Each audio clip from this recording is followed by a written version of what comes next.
Hi everyone, this is Dr. Nitin Chhoda and welcome to this episode of Ignition Time. I appreciate you being a viewer. I appreciate you being a subscriber. If you learned something new from this video, please consider clicking the like button. Please subscribe and please enable notifications.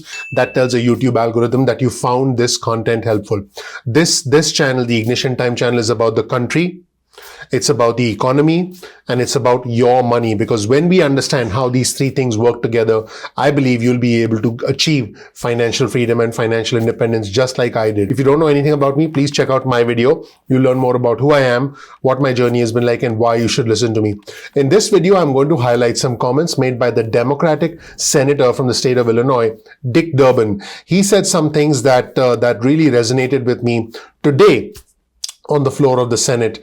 And listen, let me be clear. I do believe that both sides are to blame. I believe that House Speaker Nancy Pelosi could have done more to accept an offer sooner. I believe that the Senate Majority Leader Mitch McConnell should be less hung up on the liability protection. I'm not saying it's not important, but I'm saying that the area of compromise, the zone of compromise, could have and should have been achieved much earlier, and it still has not been achieved. I do believe that President Trump needs to essentially take a firm position and get this done, and I do believe all sides need to come together. So I don't think that one person is to blame. I think they all are to blame, and they all need to accept responsibility for recognizing the suffering of the American people. Long-term unemployment is rising. Permanent unemployment is rising. A lot of the programs from the CARES Act are actually ending at the end of this year, unless there is congressional legislation for extension. So a lot of people need a lot of help, and hopefully we can see something happen. So let's get back to Dick Durbin on the floor of the Senate today. He said the CARES Act was not enough.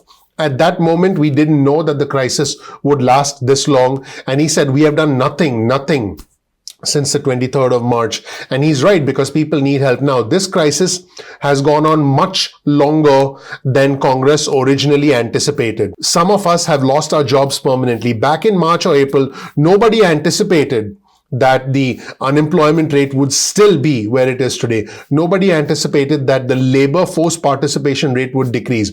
Nobody anticipated that almost 4 million individuals would essentially drop out of the labor workforce. Nobody anticipated that there would be millions of individuals who are now permanently unemployed.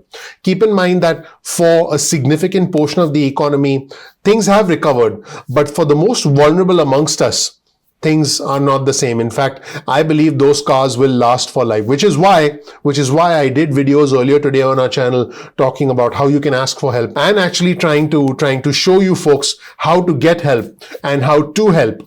Because I do believe that if we can take the initiative, if we can talk about who we are, what our situation is like, and why we deserve help, I believe that we can get others to help us, because I do believe there are people out there who are willing to help. I just think that we need to do a better job asking for help if we are in a situation that needs help. And obviously, if we are in a situation where we can help others, we should try and help others. Now, let's take a look at what Dick Durbin said on the floor of the Senate in this first segment. He highlights what the government thought back in the early days of this pandemic, back when the CARES Act saw bipartisan cooperation for the $1,200 stimulus check, for the $600 a week unemployment benefit. But since then, that effort, that spirit of cooperation has disappeared. Let's see what he had to say. Let's roll the tape. Over 200,000 American lives have been lost.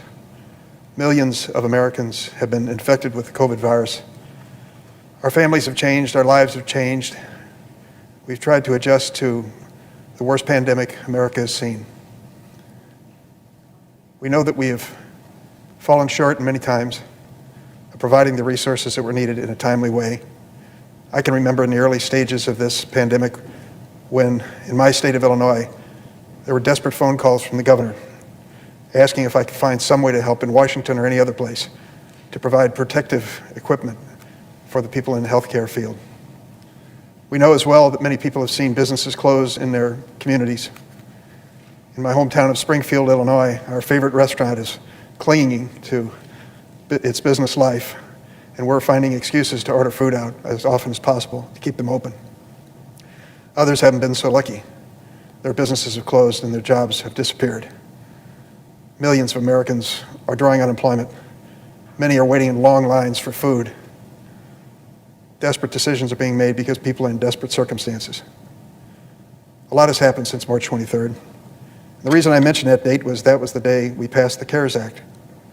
It was a momentous, historic effort $3 trillion to try to rescue this economy, to help the American people through this crisis, to provide resources where needed, and it was overwhelmingly bipartisan. It passed the Senate by 96-0. Since then, many things have happened. But we've also learned that the CARES Act was not enough. We thought this crisis would end long ago, and it didn't. Perhaps now, with vaccines coming online, we'll see some dramatic changes in the few months ahead. But what are we going to do in the meantime? Are we going to continue to help those drawing unemployment? Are we going to continue to help the businesses that are struggling to survive and to help their employees make it through another week or another month? Are we going to do what's necessary to help state and local governments who have seen losses in their revenues in historic terms? Are we going to take care to provide the logistical support for the actual vaccinations that are necessary across America? That question is unanswered because we have done nothing since March 23rd. In the second segment, I think Dick Durbin said something that all of America is feeling and that many senators are feeling, but unfortunately there is still no consensus. He said this silent, empty chamber is no answer to the cries of American people who are desperate for help. And he highlighted how desperate this situation is.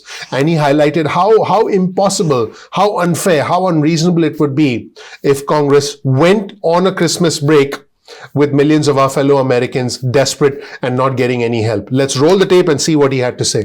And so a group of senators several weeks ago met for a socially distanced, safe dinner at one of the homes of my colleagues and talked about another approach, a new approach, a bipartisan approach to try to deal with COVID relief. If the leaders were unable to act, perhaps we could start the conversation. I signed up for that effort with a number of Republican senators and Democratic senators, and we set out to write a COVID relief bill, with our staff help, of course. I didn't realize what I was getting into in terms of time commitment. We have spent literally hours after hour after hour, day after day after day, multiple times in a day sometimes, dealing with the difficult issues of what America needs now in emergency relief because of this COVID-19 crisis. We've come to a general conclusion on all but one issue as to what we would propose, and we believe it should be done quickly. You see, on December the 26th, 12 million Americans will lose their unemployment insurance. Businesses struggling now will close between now and then if we don't do something. Unfortunately, the speech given by the Republican leader on the floor this morning suggests that whatever we came up with and proposed is not going to be taken seriously. That's unfortunate. I think there's real wisdom, bipartisan compromise in our proposal. It is within the power of the Republican leader to call this matter to the floor, and that's all we ask. Make it subject to amendment if you wish, but let's get this debate underway. This silent, empty chamber is no answer to the cries of American people who are desperate for help in the midst of this pandemic. Political posturing and press releases from one side or the other won't put food on the table, won't give a father peace of mind, won't give a mother the help she needs in childcare, won't give a student the broadband service they need to continue their education. I mean, some pretty interesting comments from Dick Durbin. Now, I've said this before on our channel. I do believe that we need to work our way back to a point where we are not dependent on the government or, for that matter, anybody ever again in our lives. And I think at this moment, we need to shoulder the burden, the responsibility together and try and help people as much as we can. Let's take a look at the third segment with Dick Durbin, where he said, I plead with the Senate leader to accept this emergency bipartisan bill to address the reality that we live in. And he did speak at length about the liability protection that is very important to the Senate leader. The Senate leader wants to prevent frivolous lawsuits for hospitals, for schools, for businesses, for universities, and he wants to do that so he can so the goal is to get the economy back on track. But what Dick Durbin is saying is, hey, we don't have a lot of lawsuits pertaining to this pandemic. So why are we trying to deal with this problem when, we have a reality which is that desperate Americans need help? Let's roll the tape and see what Dick Durbin had to say. There's an issue that still is unresolved, and it's the issue of liability. We don't know what to do with that, but we ought to look at the evidence. So far in this calendar year, with 15 million people infected with COVID-19, fewer than 3 lawsuits per state, 3 per state, have been filed in medical malpractice or personal injury claims. There are a lot of other lawsuits between businesses and with insurance companies, by prisoners in jail saying that their confinement is dangerous to their health, people filing lawsuits against governors for issuing orders that stay at home and close down businesses. But when it comes to the personal injury claims, there are very few, very few. We know why, those of us who've been involved in the practice of law. One of the things that you have to prove to recover in a case is causation. That is rare in a case dealing with coronavirus, to be able to pinpoint exactly when you became infected and what the circumstances are.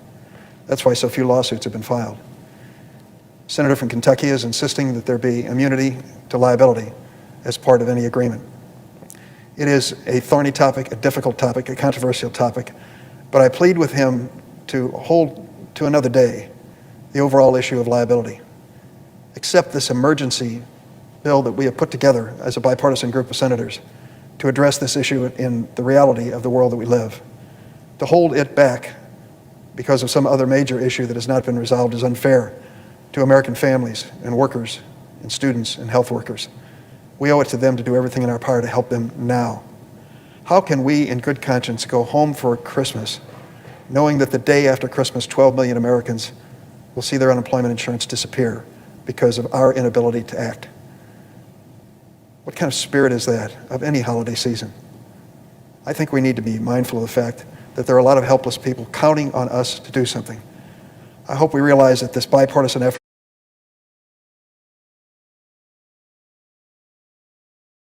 put together by a group of senators, which I've been honored to be part of, is a good faith effort to answer the basic questions of what is needed now in America and what is needed on an emergency basis. It's a good bill, far from perfect. It deserves a vote on the floor of the United States Senate. If Senator McConnell has another proposal that he wants to put on the floor as well, he certainly has that right as the majority leader. But to close the door on this bipartisan effort is to reject a good faith undertaking by senators from both sides of the aisle, Democrats and Republicans. I plead with the majority leader. Let's not claim some political victory when this is all over at the expense of a lot of helpless people across America who are battling this pandemic. Mr. President, I yield the floor. That's it, everybody. Let me know what you think in the comment section below. You'll get a link to the entire speech made by Dick Durbin on the floor of the Senate today in the description section below. Let me know what you think. That's it, everybody. Thank you so much for watching. My name is Dr. Nitin Chhoda with Ignition Time. If you're new to our channel, I want you to know that the Ignition Time channel is about the country, it's about the economy, and it's about your money. My name is Dr. Nitin Chhoda with Ignition Time. If you don't know anything about me, check out my video. You'll learn more about who I am, what my journey has been like, and why you should listen to me. Remember that we release videos at 2 p.m. East Coast time most days of the week. That's 2 p.m. East Coast time most days of the week. You can get your cell phone out, send a text message with the word ignition or with the word time to 70,000. That's 70000. You'll get added to our SMS alerts list. You can opt out of the alerts at any time. We'll send you breaking news and alerts, news that's important as far as the country, as far as the economy, as far as your money is concerned. There's no charge for this, and you can opt out at any time.